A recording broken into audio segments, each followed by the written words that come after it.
বৌমা, বেলা বাজে 10টা, এখনো রান্নাই শেষ হলো না?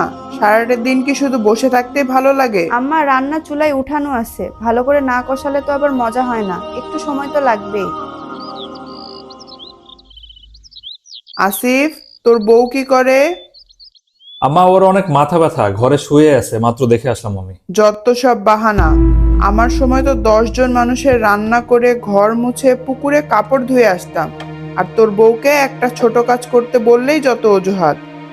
এই সুমাইয়া, বিছানা থেকে একটু ওঠো, আম্মা কি যেন বলতেছে, গিয়ে দেখো। তুমি অন্তত বোঝার চেষ্টা করো, আমার সত্যি অনেক মাথা ব্যথা। যত সব বাহানাবাজি মায়ের কাছ থেকে শিখে আসছে। আমার এসব ভাল লাগে না, আম্মা কি বলো না বলো, যত সব। 2 মিনিটের জন্য ধরে নাও, বিয়ের পর একটা ছেলে মেয়ের বাড়িতে চলে আসলো। আচ্ছা। মেয়েটার মা যদি ভদ্রভাবে স্নেহের সাথে জামাইকে কিছু করতে বলে, তাহলে সে তা করবে।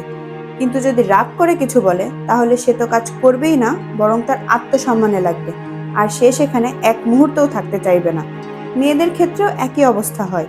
শ্বশুরবাড়ির লোকজন যদি মেয়েটিকে স্নেহের সাথে কিছু করতে বলে, তাহলে সে তা অবশ্যই করবে। কিন্তু তাকে যদি আঘাত করে বা জোর করে কিছু করতে বলা হয়, তাহলে একটা মেয়েও সেটা করতে চাইবে না। আর একটা কথা মনে রাখবা, বাড়ির বউ কারো দাসী নয়, সেও পরিবারের একজন সদস্য।